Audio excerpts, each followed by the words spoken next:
Mesdames et messieurs, osez croire en vos rêves. C'est ce que Martina Noutaïs Agoma va essayer de nous dire aujourd'hui dans la rubrique changement de mentalité. L'experte en changement de mentalité, bonsoir. Bonsoir Heureuse. Merci d'être là. Merci de me recevoir à nouveau.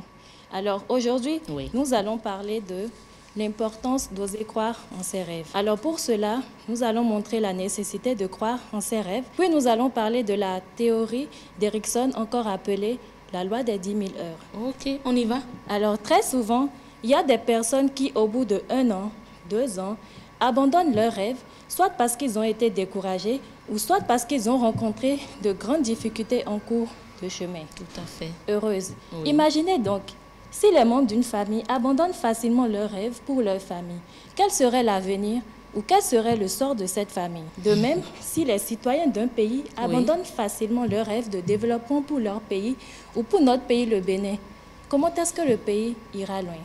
C'est une véritable question. C'est ça. Le développement d'un pays dépend du rêve de ses citoyens.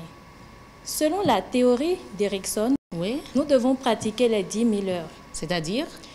La théorie d'Erikson dit que chaque jour, pendant au moins 3 heures de temps sur 10 ans, nous devons poser les actes et les actions nécessaires à la réalisation de nos rêves. 3 heures par jour pendant 10 ans, c'est ça? Oui. 3 heures par jour pendant 10 ans. Quand les autres abandonnent, nous devons continuer, nous devons persévérer encore et encore jusqu'à la réalisation de nos rêves. Et quel que soit le temps que cela peut prendre, nous devons toujours garder foi en nos rêves. D'accord. Alors, pour étayer tout ce que je viens de dire, l'ancien président Nelson Mandela.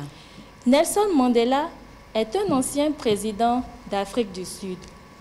Le rêve de Nelson Mandela était une Afrique du Sud où les Blancs et les Noirs pouvaient cohabiter sans distinction de race. Mais en 1962, il a été arrêté et il a été emprisonné pendant 27 années. En 1990, il a été relâché et c'est en 1993 qu'est survenue l'abolition de l'apartheid. Donc c'est en 1993 que le rêve de Nelson Mandela s'est réalisé. Pendant 50 ans, Nelson Mandela a posé les actes, les actions nécessaires à la réalisation de ses rêves.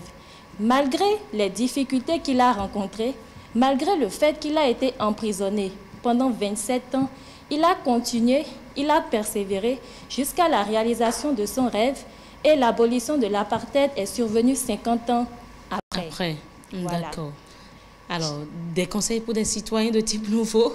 Parce que c'est quand même intéressant, ça inspire ce que vous dites. Effectivement.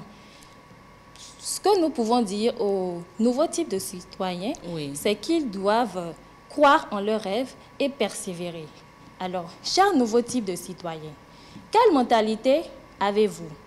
La mentalité de ceux qui croient en leurs rêves ou la mentalité de ceux qui abandonnent facilement leurs rêves? Vous devez donc changer de mentalité si vous étiez une personne qui abandonne et croire en vos rêves. Vous, citoyens, vous qui nous suivez, quel est votre rêve actuel? Vous avez rêvé de quoi il y a combien d'années? Où est-ce que vous en êtes aujourd'hui? Je me rappelle du numéro passé, elle a parlé du plan. Lorsque vous rêvez, après avoir rêvé, il faut maintenant établir un plan. Et je pense que c'est en suivant ce plan-là que vous pouvez, étape après étape, réaliser votre rêve. Et c'est ce à quoi nous vous invitons aujourd'hui, osez croire en vos rêves.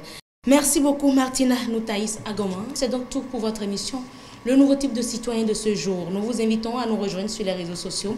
Facebook, Twitter, Mouvement NTC, WhatsApp 97 41 42 67, également par mail ou sur le site internet du mouvement Nouveau Type de Citoyen. Merci, à très bientôt.